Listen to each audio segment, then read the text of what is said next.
We're supposed to smile. Mm-hmm. Oh, yeah. 3, All 2. right. Yeah. Welcome to another episode of Relish. I am Rowan Miller, and I'm here with Don Patterson, as always, who is, should I say it? You got 40 plus years of experience on him. Oh, yeah. Sorry if I aged him, but You don't have to worry about that. Gravity's doing most of that work anyway. all right. How you doing today? I'm doing all right. We're That's feeling good. pretty good. Yeah. Yeah, I feel like we are bringing the energy today. So. Oh, yeah. Yeah, it must be the coffee I had this morning. Yeah. Yeah. All right. DJ coffee. Yes. We'll jump right in. We got some more Old Testament lined up here, so Oh, wow. pretty familiar stories, I would say, but Okay. strange. Strange. And We get into strange. yeah, like talking donkeys, you know. And numbers Balaam's donkey. Numbers 22. Uh-huh. Oh, I like that story. Mm-hmm. I think what I thought was interesting was when, like, God kind of gets a little mad at, well, he gets more than a little mad, but at Balaam, and for like kicking his donkey. I'm like, who wouldn't kick their donkey in that situation? Like, he's just walking off the road and then sits down and yeah. But we'll let the expert take over here. Well, and what's interesting is, okay, so here this is Balaam is actually God's prophet, but he's been asked to prophesy against God's people. And he's getting paid for it. You know, this is no small deal because he's getting paid big bucks for prophesying against God's people, even though he's God's prophet. And I'm not sure why Balaam doesn't get it earlier. That this is not supposed to be going on, and this is not what he's doing. And so he gets to verse 21 of chapter 22, and Balaam got up early in the morning, saddled his donkey, and went to with the princes of Moab, and God got very angry when he went. And the angel of the Lord stood in the road to oppose him. Balaam was riding his donkey, and 2 of his servants were with him, so he's not alone. The donkey saw the angel of the Lord standing in the road with a drawn sword in his hand. She turned off the road into the field. Balaam beat her to get her back on the road. The angel of the Lord stood in a narrow path between 2 vineyards, so this is on farther down the road, with walls on both sides. And the donkey saw the angel of the Lord press the wall close and crushing Balaam's foot against it. So he beat her again. Yeah. The angel of the Lord moved on ahead and stood in a narrow place where there was no room to turn either to the right or to the left. When the donkey saw the angel of the Lord, she lay down under Balaam. I bet that made him happy. No, he was angry. And beat her with a staff. And the Lord opened the donkey's mouth and said to Balaam, "What have you done? What have I done to you to make you beat me these 3 times?" Now, what surprises me is Balaam wasn't upset with the donkey talking to him. Yeah, just answers. Well, you made a fool of me. It's his pride that has been wounded. Balaam's pride's been wounded because he's in front of his people and he's going with this other group. If I had a sword in my hand, I would kill you right now. The donkey said to Balaam, Am I not your own donkey, which you have ridden to this day? Have I been in the habit of doing this to you? Well, no, Balaam had to say. Then the Lord opened Balaam's eyes, and he saw the angel of the Lord standing in the road with his sword drawn. So he bowed low and fell face down. And the angel of the Lord said to him, "Why have you beaten your donkey these 3 times? I have come here to oppose you, because your path is a reckless one before me. The donkey saw me, turned away from these 3 times. If she had not turned away, I would have certainly have killed you by now, but I would have spared her." And Balaam confesses his sin. Oh, that we would have more donkeys in the world. Because the donkey saw what Balaam couldn't. Now, okay, here's a key piece of that story. So Balaam was a prophet of the Lord. What kept him from seeing the angel? His own sin. His own sin kept him from seeing the angel because he had taken the money in pledge to prophesy against the people of God. It ends up he can't prophesy against God's people. He can't. To be a truthful prophet, he couldn't do it. So the donkey was God's last way, I guess, of getting Balaam's attention. So I knew a guy who often talked about Balaam's donkey, and that if he wasn't supposed to go this way, then he would hope that something would show up in his path like a Balaam's donkey. And I was trying to rectify that in our minds today. So what do we don't have horses. Our Amish do, but not really. You're not riding a horse presently. I've got a couple horses under the hood, but other than that, would we understand if God got in the way of our plans so that we would not sin? I would kind of say no, but I don't know. I think it's hard to understand that maybe sometimes things don't go exactly like we want them to go or think they should go, because one way or another, God is doing a Balaam's donkey on us and saving us from the outcome of our own sin, which is what was happening here. Beautiful story. Love that donkey. Well, I don't love donkeys, but anyway, that donkey actually was a good servant to Balaam. I like the fact that the donkey says, I've been your donkey about how long? Life, yeah. Yeah. And I haven't done this talking bit before either. And then says, okay, am I accustomed to doing this to you? So open your eyes. And when he opened his eyes, there's the angel. Yeah.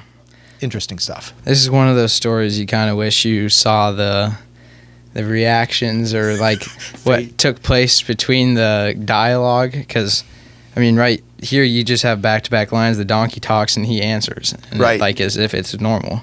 Yeah. But, it might have been more normal than it is today, but it isn't. Yeah. You feel like there'd be something between there, but yeah, if you could have seen the look on Balaam's face when his donkey turned around and talked to him.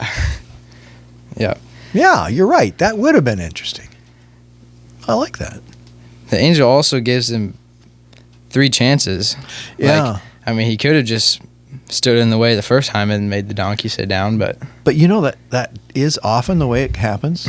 There's 3 chances to redeem things, and it's as if God knows that we're sort of hard-headed, and sometimes it takes 3 times to get through to us. Sometimes even 3 doesn't work. Sometimes even 3 doesn't work, but it's sort of nice when it does. Yeah. But when people start recognizing it the 3rd time, yeah, it seems like it takes 3 times to get us to recognize it. Yeah. The next one is in Isaiah. God has Isaiah essentially walking around preaching naked for 3 years. I don't know if he actually was 100% naked, but it's like, why did he have to be naked? I don't know. It just seems a little strange. Well, nakedness, could you give me the passage? Is that 30? I feel like it was... It's not 40.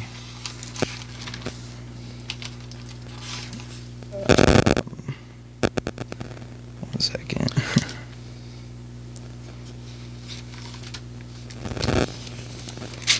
20, 1 through 4. Yeah, that makes sense.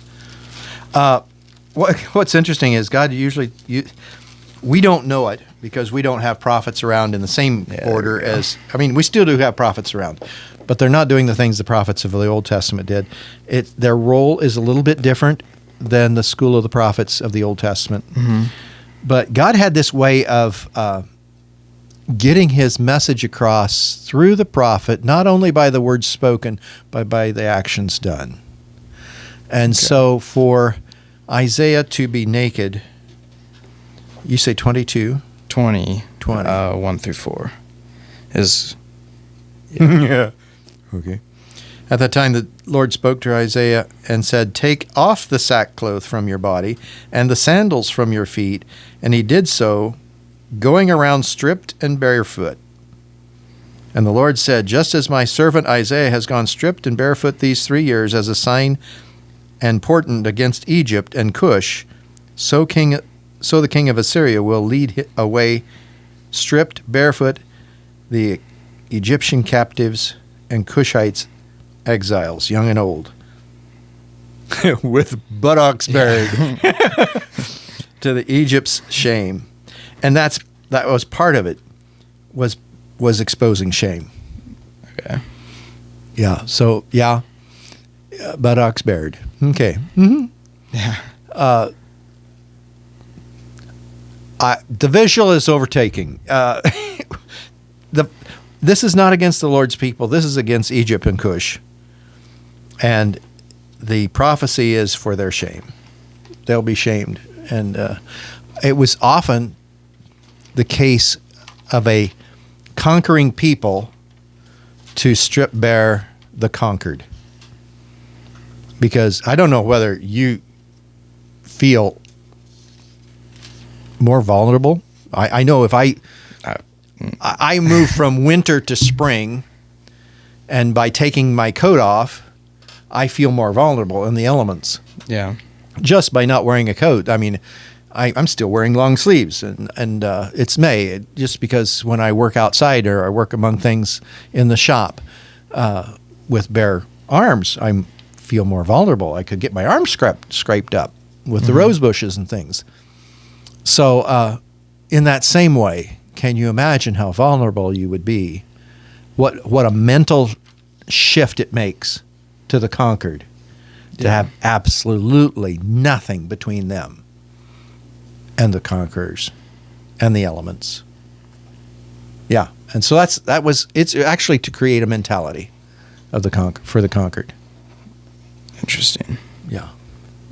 All right. Hard stuff. When I hear nakedness in the Bible, I just think of in Eden with Adam and Eve right away. But kind of like there's no need for clothes then. But I know that theme kind of changes throughout the Bible. Yeah. So, and it's the sin that exposes the shame. Yeah. And that still plays out today. In a way, the exposed would have to say, "Boy, what could I have done to avoid this situation where I'm exposed, so vulnerable to what's going on in my life?" And my parallel in my head goes, can we as Christians start saying, how could I keep myself from being so naked, my shame being so exposed in the world today? And we can do it by looking more like Jesus, taking on more of the nature of Jesus. That being said, at the point of the cross, they would try to shame Jesus. I mean, he was naked on the cross. Yeah. Yeah. Scorning the shame. Well, Hebrews 12, 1 and 2. And then he would scorn that shame for the joy set before him. He would scorn that shame. Yeah. Yeah. Good question. Wow. Good answer. You dug pretty deep for those, didn't you? Yeah. Oh. Not that deep. Not that deep. Okay. That's one I hadn't delved into for, Yeah. long time. We'll see how much time you spend with Ehud and Eglon the Fat King. You know that one? Well, if it's the one I'm thinking of, you're in Judges 2? Judges 3. Yep. The Fat King. Oh, yes. Yeah. I mean, there's kind of a series of questions, but Okay, go for I it. think they might get answered just as you explain it. So, like, this you would answer this in backstory or whatever, but why did Ehud kill the king? Was he called by God? If so, why did God strengthen Eglon against the Israelites? And then what can we learn from this story? Well, in 15, the Israelites cried out for a deliverer. And Ehud, the left-handed man, the son of Garrett the Benjamite, the Israelites sent him with tribute to Eglon the king. So in this passage, Ehud is seen as the liberator for Israel. So he made a double-edged sword about 1.5 feet long and strapped it to the right thigh of his inner clothing. In other words, it was to be hidden so nobody could see it. So that as he went to take this tribute to the king of Moab, it would not be seen. He could get in close. And so he takes that to the tribute to Ehud. No, Ehud takes the tribute to Eglon and in the summer palace, the upper room. By themselves, Yeah, they were by themselves. Now, the backstory to this is this upper room may have been actually his lavatory. Okay. And so it would have been a spot the king would have had, It could have been his bathroom. He could have been on the commode. And that was one of the way, because he was relieving. Let's see, where does it say here he was relieving himself? Yeah, I remember reading that part. But anyway, he rose from his seat, and Ehud reached with his left hand, drew the sword. They would not. Here's the thing. Because he was left-handed, they would not have expected the sword. Because how much? 90% of the population's right-handed? Yeah. And here, hey, are you left-handed? Are you? I'm right-handed, but okay. I was swinging a golf club and a baseball bat left-handed. I noticed that the other day. Yeah, I'm a little strange like that, but ambidextrous, huh? Something like that. Okay. I can't write with my left hand though, so. So anyway, this guy is so fat that the fat closed over the wound, so that when the servants come up, they think, well, he must be relieving himself in the inner room of the house, and they waited to the point of embarrassment. Yeah. In other words, a long time. and so Ehud was able to get away. Yeah. Because even though he had killed the king.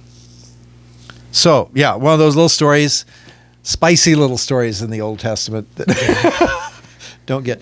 So, basically, Ehud was the liberator. Okay. That they had been praying for. Okay. So that earlier in 12, the Israelites again did what was evil in the Lord's sight. He gave King Eglon of Moab power over Israel because they had done what was evil in the Lord's sight. Yeah, and so basically God was using the enemy country as a mode of chastisement because God's people weren't doing what they were supposed to do. Okay. And that theme is all throughout the Old Testament. Yeah. That when God's people didn't do what God wanted them to do, which came around fairly often, he would use other countries. That really gets pronounced after 2 Kings, when the two countries are actually taken prisoner. The two final kingdoms are taken prisoner and taken away. You see that in Ezekiel, you see that in Jeremiah, how much that it was really, they were being chastised by God through another nation. Mm-hmm. And then those nations get chastised as well by God, get judged. Yeah. So it's God working his purpose out, hoping, I really think God, beyond hope, believes he will gather a people to himself that will actually get the message and live out the message. Yeah. Yeah. So it's not a religion, it's a relationship. It's we need to listen to the Lord so we don't end up having to be chastised. You know, Yeah. no donkeys talking back to us. Yeah.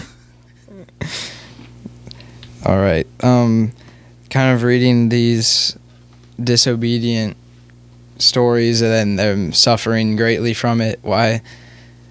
Like, how does he?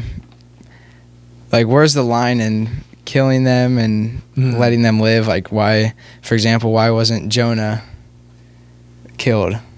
Yeah. Or like, Because how did he ran get away away. with? Yeah, how did he get away with just living in a big fish for a couple of days? I Like, think the is there key a- to it is the sign of a penitent heart. It's almost as if God can see a penitent heart before penitence comes. Okay. In other words, there are some people who are open to saying, I'm sorry. It's a very small part of the population that will not say, I'm sorry. And there's a clinical aspect to that even. They avoid shame to any extent and won't have anything to do with it.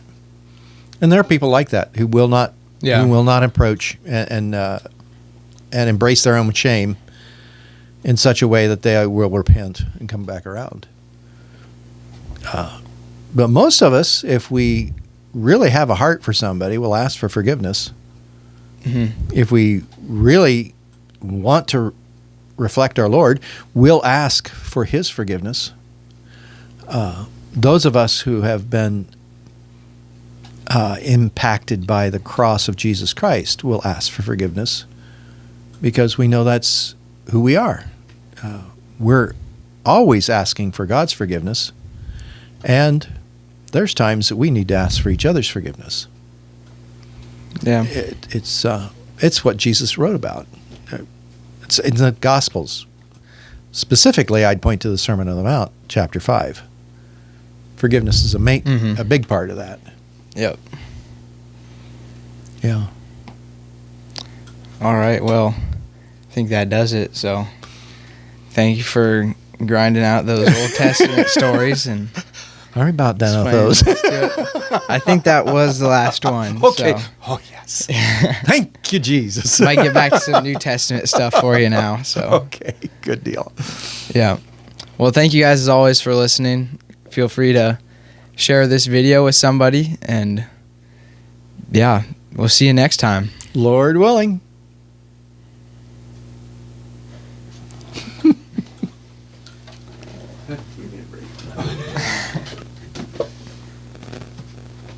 Oh, you actually